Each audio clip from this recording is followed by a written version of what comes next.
All right, welcome. It's 8:36, and guess today is Tuesday.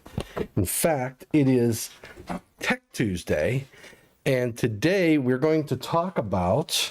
We got two events today. So we have IAEI News Live at 12 o'clock p.m. Eastern. I like the little fuzzy cat. 12 o'clock p.m. Eastern. And for IAEI News Live today, I want to explore the service disconnect. So, and service disconnecting means. So we're going to take a look in the NEC. And we're going to talk about the use of the term service disconnect, the definition of the term service disconnect, and maybe some of the requirements, the ancillary requirements around when you declare something is a service disconnect. What are the implications? What does it mean? So I want to cover that today at 12 o'clock Eastern. And then at 2 o'clock Eastern, we're going to cover I'm going to have with me Scott Brady. Scott and I are both a part of the NFPA 70B technical committee.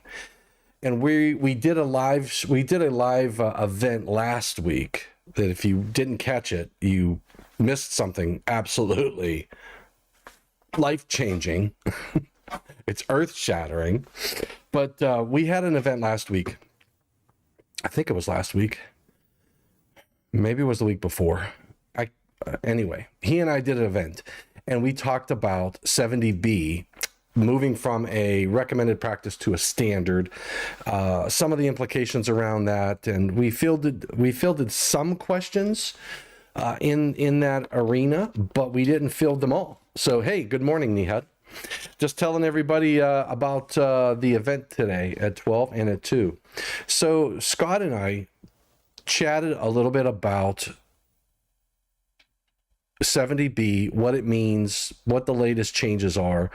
And this week, this afternoon, specifically at 2 o'clock p.m. Eastern, we're going to take a look at answering questions. So if you have questions around 70B, around maintenance of electrical equipment, you're going to want to join in today at 2 o'clock p.m. Eastern. And if you don't think that maintenance impacts you, if you're in a business where 70E does, then 70B definitely impacts you, and you need to understand 70B. So make sure that you tune in today at 2 o'clock Eastern, and also at 12 o'clock p.m. Eastern on IAEI News Live. The IAEI event is not on my channel. I have the link down below, up above, left or right, depending upon what platform that you're watching this on. And you can click on that link. It'll take you to the YouTube channel for IAEI. And then what you need to do is you need to subscribe to that channel. Both of these events completely free. We're not charging anything. Also, I'm not giving out CEU credits or PDH certificates. It's going to be about an hour. I would say on both cases, about an hour. We could probably go longer on 70B, but it's going to be about an hour. And bring your questions to both. So the dialogue on IAEI News Live, Nihad, I want to talk about the service disconnect and the service disconnecting means. I'm going to take a look at where we use that term in the code. Is it a defined term? Is it not a defined term? Maybe it should be a defined term. And I want to have that discussion, at least go through some of my thought process. And I think that might help improve the National Electrical Code in that discussion, because I think a public input is probably going to come out of that discussion. So the other thing that I think we need to think about, well, here's another. I came up with another idea. So I'm working on public inputs. Hey, Robert Leroy. Good morning, sir. Good morning. Glad to hear you. Include some insight on being a standard increases importance and responsibility above the best. Oh, yes. How being a standard increases importance and responsibility above a best practice. That is a very good, if life doesn't get in the way again. Well, Robert, this is all recorded stuff. It's up there. So, and your input and comments are valued. So thank you very much for all you do, brother. So here's what I'm thinking, Nihad and crew. Here's what I think I'm going to do. I'm working on public inputs for the 2026 cycle. And I've got a list of them, and I have a Word document that has the changes, and I have to start inputting those changes. So what I might do is do some of that live. I'm going to go live probably maybe this evening or a little bit as we move along and start making my public inputs. And what that might do is, for those of you who've never put a public input in to the NEC, I'll let you see how I get it done. We'll take a look at what my Word document is. I'll put both up. I'll put Terra view up, and we will select the text, and I'll open up my Word document. I'll show you where I put my changes and how I keep my changes, how I implement the changes on Terra, how I create my substantiation, and we'll walk through the process for each of these public inputs. And the first one I'm going to do is I've been looking at the term repair. In the National Electrical Code, we use the word repair in quite a few places. And in my opinion, we shouldn't be using the word repair. We should be using a new term we just defined in the NEC this past cycle, which is servicing. So we defined a term servicing, which is not, we're not connecting to the utility multiple times. It's performing functions like repairing. And the reason I say it's important to use the word servicing is because when you have the defined term, and we now have sections in Article 110 that address what do you do when you service equipment, what is the right way, the wrong way, and all that jazz. Hey, Robert, look what I got, buddy. I got my cup. IEEE Industry Applications Society. This was for doing a presentation at the Electrical Safety Workshop. A lot of companies push back on maintenance costs and need to be alerted to their responsibilities to the safety aspects of maintenance rather than the ROI, reliability of the plants. You know what? And here's the other thing, Robert. When you don't perform maintenance, just look at your vehicle. The most significant, hey, thanks, Bob. The most significant input that you have, or expense that you have from a personal perspective, is your vehicle. If you don't maintain it, you're going to be buying a vehicle more often. So same thing with the electrical distribution system. It's cost avoidance. If you maintain your system, they'll last a very long time. If you don't, you'll be coming back to a manufacturer like Eaton and buying new products. So, we sort of can win if you don't maintain it. So from a manufacturer's perspective, lack of maintenance probably sells more products, but it's not good business. Why? Because people get hurt, and we don't want people to get hurt. We want people to use their electrical equipment for a very healthy, long time. And the only way to get that done is by maintaining it. So from a manufacturer's perspective, it helps reduce liabilities. We don't want to be called into court, and we definitely don't want to see anybody get hurt on our equipment.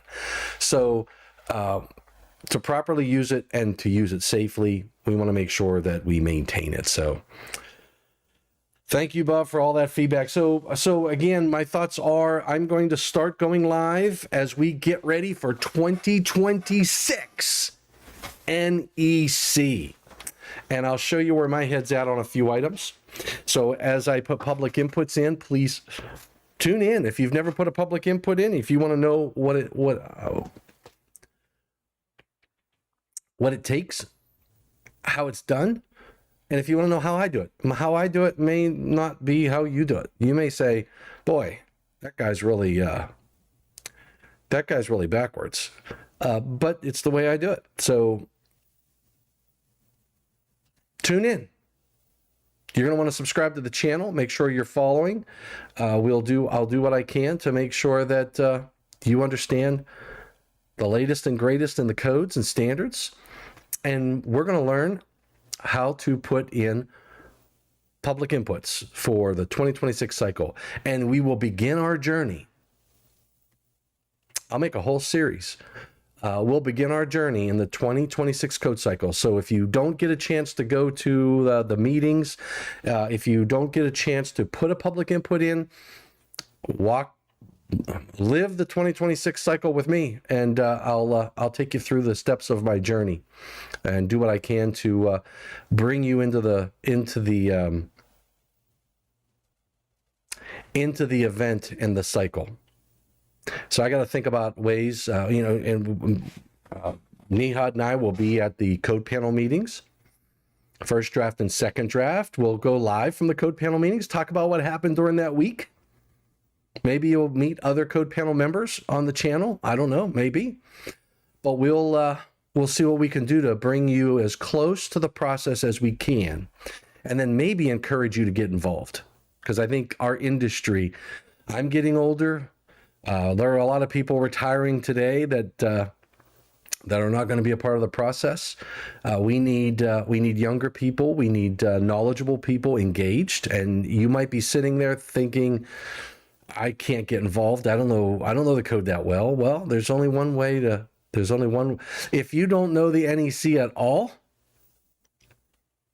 there's only one way to grow. And that is to know the NEC. Get engaged. Follow the channel. Please subscribe. Again, we'll take you through the entire process. So I'm going to start doing public inputs for 2026 code cycle. Been working on quite a few of them. I've got a Word document. We'll join me in my journey to increase safety and the usability of the NEC and the language and the requirements. All right? We'll hit some easy ones, and we'll hit some controversial ones. Yeah, that's exactly right, Nihad. The technical social distancing network must continue, right, Mr. Sandoval? And look, I got my Shock Week. I have to plan Shock Week. We got to plan Shock Week for, I'm going to leave that right there, right below the Marshall half stack. We're going to have to plan for May. That's coming up here shortly. I've got to pick a week in May, and we got to produce Shock Week. So, when I say produce Shock Week, we may have to actually produce it. So I don't know that I have an entire week that I can go live in May. May is a tough month, so I might have to record some of those sessions. But we can talk shock protection, GFCIs. We can talk about water. We can talk about servicing, justified energized work, statistics, leakage currents, high frequency. Oh man, we're going to have a blast during Shock Week. You're going to want to subscribe to the channel just for that and hit the thumbs up. And remember, Nihad, if anybody wants to hit the thumbs down, I respect that, but you have to hit it twice. Okay, it's required by law. It's I think that it's international law that anytime you hit the thumbs down on my channel, you have to hit it twice. So that's the emphasis. But yeah, Nihad, there are so many things to talk about. So many things. So I'm looking forward to that one. All right, everybody. I will look forward to seeing you today at 12 o'clock. I've got work to do. I've got some meetings to get done. And we'll see what happens. see you today at 12 o'clock first and 2 o'clock second. So be at both. And remember, both of those are going to be recorded so you can watch them later. But your comments during the live stream help make it happen. So please tune in live, ask your questions. And as Bob Leroy did, if you have some questions and you may not be there live, please send them to me. Send them to tdimitrovich@gmail.com or thomas@thomasdimitrovich.com. Either one of those emails will work. Take care, everybody. Stay safe. And please stay safe. And please, by all means, stay healthy. Thank you. See you at 12. Take care.